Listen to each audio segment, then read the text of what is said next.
అలాగే రీసెంట్ గా మనం నిన్న మొన్న జనసేన వీరమహిళ రాయపాటి అరుణ్ గారు చేసిన వ్యాఖ్యలు ఏంటంటే ఆంధ్ర రాష్ట్ర అభివృద్ధి కోసం పవన్ కళ్యాణ్ గారు పార్టీ పెట్టారు. అలాగే గడిచిన 2 ఏళ్ళు అంటే వాళ్ళు 2024లో అధికారం వచ్చిన 2 ఏళ్ళు రాష్ట్రంలో జరిగే అభివృద్ధి చూస్తేనే పవన్ కళ్యాణ్ గారు ఏంటి, ఆ పార్టీ తీసుకున్న స్టాండ్స్ ఏంటి అంటారు. అంటే అంత గొప్పగా అభివృద్ధి జరిగిందంటారా గడిచిన 2 ఏళ్లలో?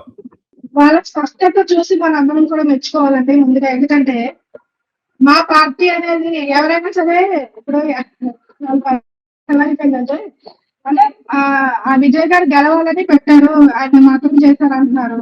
అంటే జనసేన గెలిస్తే ప్రజలకు మేలు జరగదా? చంద్రబాబు నాయుడు గారు ముఖ్యమంత్రి అయితేనే మేలు జరుగుతుందా? అంటే మరి దేనికి జనసేన? అసలు ఏమైనా అర్థం పర్థం ఉందా ఆ పాయింట్ లో? మేము ప్రజల మేలు కోసం చేశారంటే జనసేన మేలు కోసం లేదా అని అడుగుతున్నాను నేను సూటిగా. జనసేన అయితే ప్రజలకు మంచి చేయడానికి రాలేదా? కేవలం పొత్తు పెట్టుకొని ఒక పార్టీని గెలిపించడానికే ఉందా? ఏమిటి మాటలు? అర్థం పర్థం ఉండాలి కదా మనం మాట్లాడేదానికి. అభివృద్ధి అంటున్నారు, నిజమేనంటే అభివృద్ధి బాగుంది, రూపాయికి 2 రూపాయలకి నేను ఇచ్చేస్తానని చెప్తున్నారు. మహిళలపై విపరీతంగా రోడ్డు మీద కొడుతున్నారు. పార్టీ నాయకుడు ఏదో అన్నారని చెప్పి జెండా కర్విచ్చి కొడుతున్నారు. సోషల్ బాయ్కాట్ అని చెప్పేసి తక్కువ వెనుకబడ్డ వర్గాల్ని అవమానపరుస్తూ మీరు రాకూడదు అని చెప్పి అవమానపరుస్తున్నారు. మనం చూస్తున్నాం కదండి, వాళ్ళు సోషల్ బాయ్కాట్ జరిగింది స్వయంగా పిఠాపురంలోనే.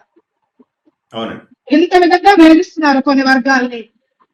ఇవన్నీ కూడా మనకు అభివృద్ధి కదా. మరి ఏంటి అభివృద్ధి అంటే? ఇదేనా అభివృద్ధి అంటే? ప్రజలపై దాడి చేయడం, సామాన్యులను అవమానించడం, కొన్ని వర్గాల పైన నిరంతరం దాడి చేస్తూనే ఉండడం, ఇదేనా?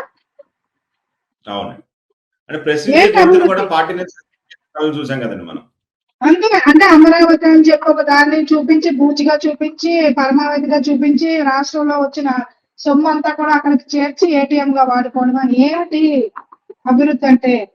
రాష్ట్రంలోని విచ్చలవిడిగా ఇదేంటి ఈ గంజాయి లభ్యం అవుతుంది కదండి. స్వయంగా టీడీపీకి సంబంధించిన వ్యక్తులు దొరికిపోయారు కదా. మరి ఇదేనా అభివృద్ధి అంటే? వీటన్నిటి గురించి మనం మాట్లాడుకున్న అర్థం లేదు దాంట్లో.